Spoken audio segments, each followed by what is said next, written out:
to virtually see you, Roy. Hi, Guy. Hi. I can't see you, unfortunately, but should I be able to see? Let's get this right, can we? You should be able to see me. I'm staring at myself at the moment. Got a very dodgy green shirt on today. That's better. Good, yeah. Now I see you. Thank you. Oh, thank you, Roy. Ismail Assar, is he back in training? No, not today. He comes back to training tomorrow, I think, so I shall see him then. He'll no doubt get a very good welcome from the rest of the players and the coaching staff.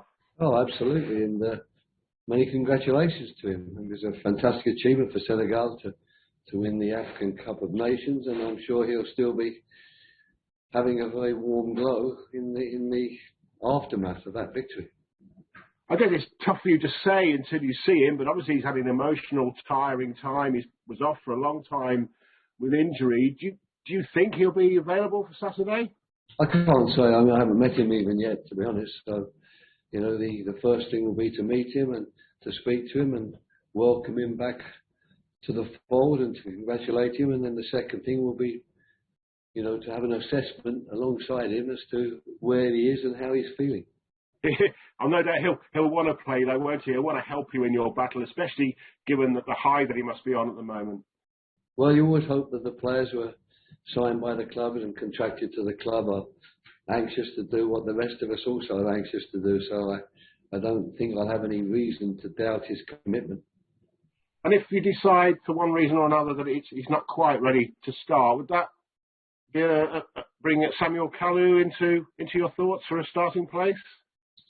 People like Samuel, who are newly acquired players, they're always in your thoughts. So the squad here is a big one. There's a lot of players, I think, who, you know, were signed with the idea that they can help us become a better team. And it's up to Ray and I really to try and make those assessments of the players as quickly as we possibly can. And all we've got to use at the moment are the training sessions and the 2 matches we played. Your first experience sitting in the home dugout, Roy, here at Vicarage Road, I guess you must be looking forward to it despite the fact that it's a crucial game. Oh, absolutely. I mean, the fact is, I think when you take on the role of a Premier League manager or coach, you're excited to sit in every dugout, but your home dugout always has that extra special allure, I suppose. So tomorrow will be the first time. It'll be our third game, Ray and I in charge. And we're really looking forward to welcoming Brighton and you know, also seeing how our home fans really can help us along the way. Well, I'll certainly give you a warm welcome. I know you're a modest man, but there's no doubt that you'll have a big, rousing welcome from the home crowd, Roy. Hope so, Guy. That would be nice. The home games are the key, aren't they? I think you've got 8 at home now, and I think only Arsenal in the top 6 among the opponents. How key is it to get a string of good results here at Vicarage Road? We need a string of good results, whether here at Vicarage Road or elsewhere. There's no doubt about that. But we're not alone in that instance. When you find yourself at the wrong end of the table, where there's no wiggle room really, you know, every game is a vital one for you because you don't want to slip further behind, and you really want to start bridging that gap between you and the teams above you. So nothing changes really in that respect. It would be too easy, I think, just to say it's the home form and the home games that will decide it. That might not be the case. It certainly wasn't the case at Fulham. It wasn't the home form that decided it. It was actually our away form that decided it. So I've got an open mind, and I don't really mind either way. It's always nicer to win your games at home in front of your home crowd, but home supporters are sensible people. They also realise if you're getting the points away from home, they could be happy with that too. 2 back-to-back improved performances, Roy. Tom Cleverley certainly thinks so. I think he called them the 2 most consistent back-to-back performances this season. And yet still just the 1 point from the 2 games. You need to start scoring, I guess, don't you? Well, if you want to win games, you've got to, haven't you? You can't win games 0-0. And all the time a game is 0-0, and you know, you're always concerned that something's going to happen that maybe you don't even deserve to happen. You know, like the deflected goal the other night, and that will have an influence and maybe even decide the game. So, you know, goals are the key to everybody. There's no secret about that, and I'm sure that the players here are fully aware of it, and they'll be working as hard as we, the staff, are to try and make certain we get those goals. It's something that a non-coach would say, probably a journalist who's never played the game or coached the game would say, and it's a bit of a cliche, but maybe the time is coming to just release the shackles a little bit in terms of scoring goals, creating more chances. Well, what shackles are they referring to? Well, I guess that your first job when you came, Roy, understandably, was to try and, turn around the lack of clean sheets. But that didn't mean we were trying to shackle the players or intend to shackle the players. Yeah, surely.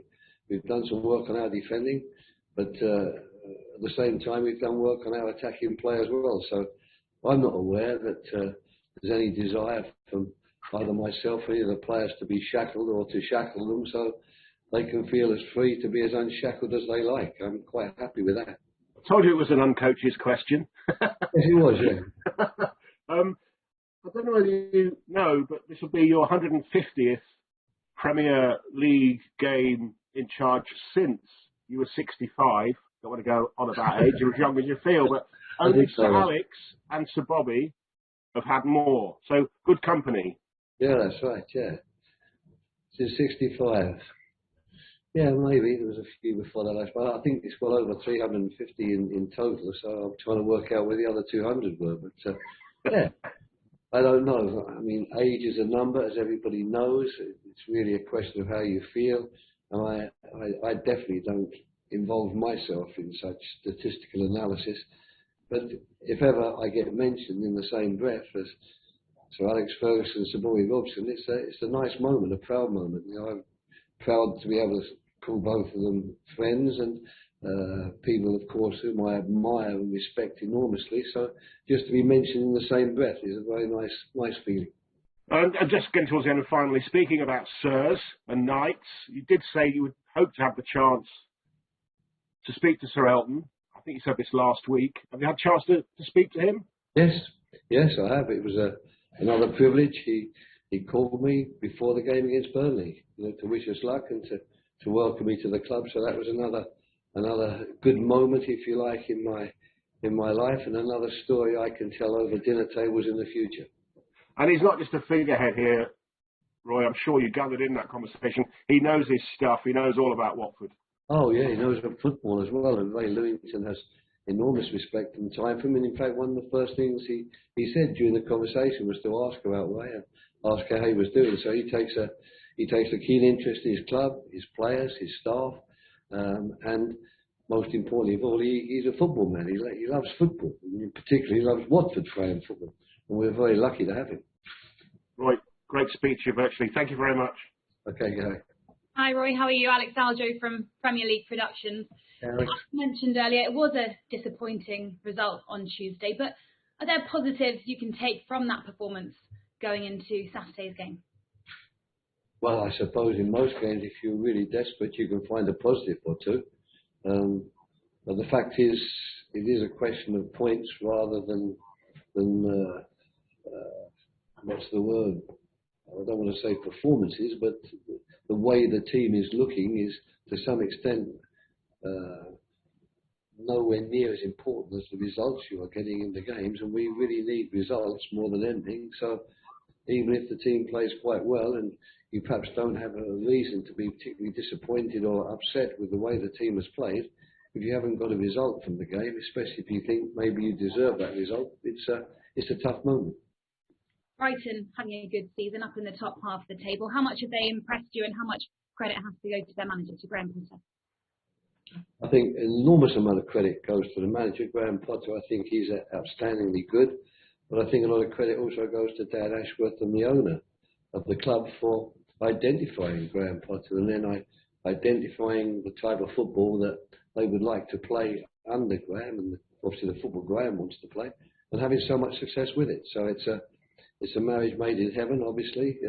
Might be being broken up now with Dan moving on, but the club has actually established itself in such a way, and I think Graham Potter, he handles every aspect of the job perfectly. He's very, very good with the mass media, the way he speaks. He has great dignity on the touchline. He's one of the guys that you're pleased to speak to before and after the game, and he knows how to accept a defeat, which of course is one of the hardest things to do when you're a manager, because we all want to throw our toys out of the pram to some extent when we lose. There are a lot of teams in and around the drop zone. Obviously, picking up points is going to be the key, but what else will ultimately make the difference when it comes to staying up? No, that will make the difference. You know, it doesn't matter whether you get them against teams around you or whether you get them from the top teams. You know, we once in a season improved our position enormously by beating Manchester City. It's not something you do every week, but it can be done. So we don't regard it purely a case of taking points and winning against the teams who are around us and in the same sort of boat as we are in. We just regard it in a more simpler form.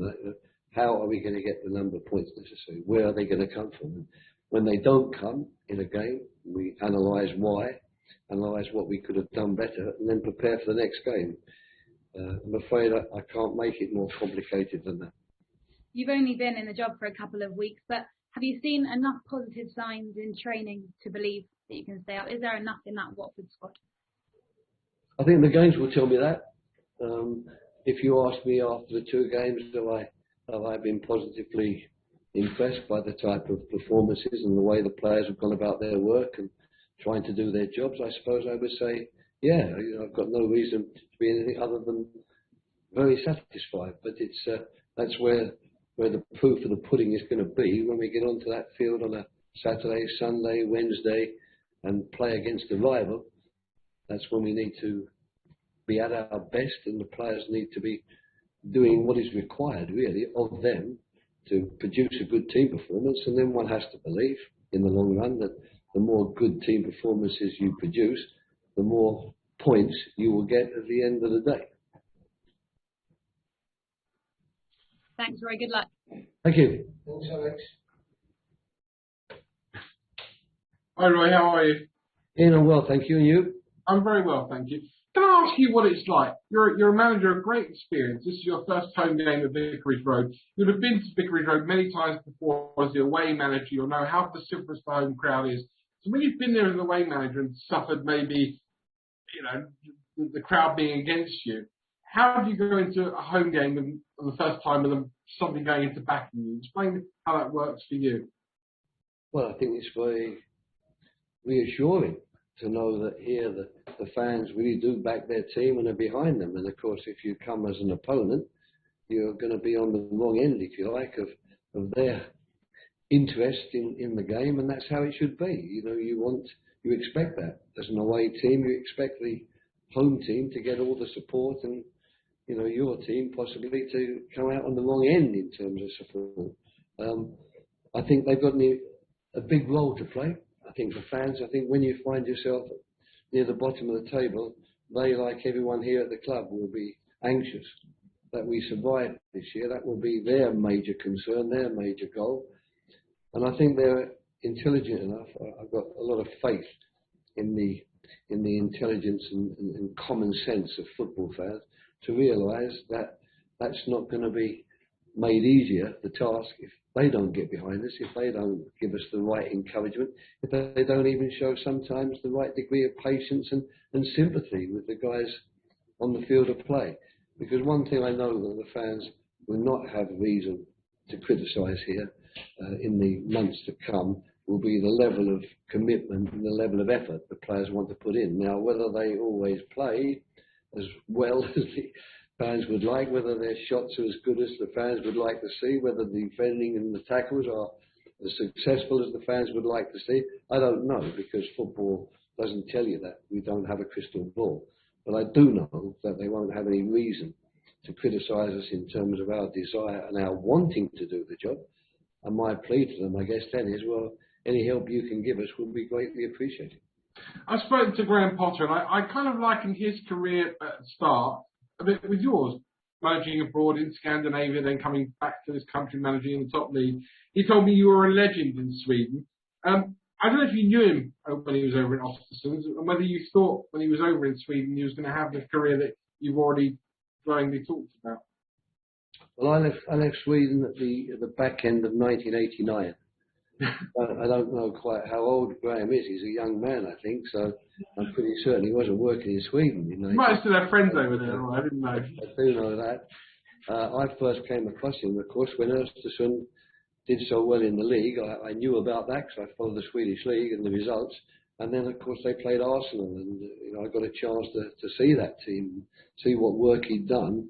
And then the next time, and the only time up to then when I had a chance to meet him was when Crystal Palace played at Swansea. I think it was a Carabao Cup game or a League Cup game. So I met him then, and I was impressed by how he got Swansea playing. And when Brighton made a move to take him to Brighton, my first thought was, I think you made a very good signing there, because this man looks like he's a very good manager and will become even better with the experience the Premier League will give him. And in that respect, I guess we've all been proven right. Just two more quick ones. One's more serious than the other, which is rather frivolous. The more serious one, Kurt Zouma played against you the other night. One, were you surprised at that? Two, do you think players' behaviour has got worse with the amount of money going up for them, Roy, in your career? I'm not throwing all players in saying all players have the capability to do what Kurt Zouma did. No. I don't intend to talk about the actual incident. I mean, obviously, that's something between himself, the club, the RSPCA, and I believe even the police. So that is obviously an important and what's the right word really, a matter which is not to be treated in any way lightly or negligibly. But I trust that the people who are dealing with trust in the right way, and I certainly didn't have any opinions myself on a moral basis as to what West Ham should have done when the news had only just broken before we played. They took the decision they took, and they will justify that decision, I'm sure, and give their reasons for doing so. Are players getting worse than in the past? I'm not sure they are, but I would say two things. I mean, the first thing is that they've got to realise that the scrutiny is so much greater these days with social media and camera phones, etc. So, they've got to be aware that if they do want to misbehave, they're going to have a much greater chance of being caught out. And the other thing I would say is that it's very sad sometimes as a football person and who is conscious of the fact that not everyone does care that much about football. There are lots of people out there in the world who, for them, football doesn't exist. But for me, it's a profession. It's a profession I've given my life to. So it hurts me a little bit when that profession is denigrated in the way it's been denigrated recently on quite a few occasions by people doing things which are not only totally unacceptable, they're totally illegal into the bargain. So I don't feel good about those matters, but I don't either want to sit here with a moral hat on my head and start making judgments because people are human beings and they do make mistakes. Finally, let's end with a smile. Elton John gave you a ring the other week. What's your favourite Elton John song? I never knew you were a big Elton John fan. I have to admit how you Elton John fan. I know all the songs. You told us, Roy, I think. Of the ones going back in time, I think it was probably Don't Let the Sun Go Down on Me. Possibly. I quite like the ballad type ones. And then when I was in the UAE, the song Sacrifice came out. I like that one very much. The key to I like them all. I mean, basically the man's career, the word legend I think is used a little bit too often these days. But if you really want to talk about someone who is a legend, then Elton John would be one of the few that I would definitely say this man is a legend, and no one could even counter say me in that. You are too, my friend. Good to see you. Thank you, Roy. Okay, guys, thank you.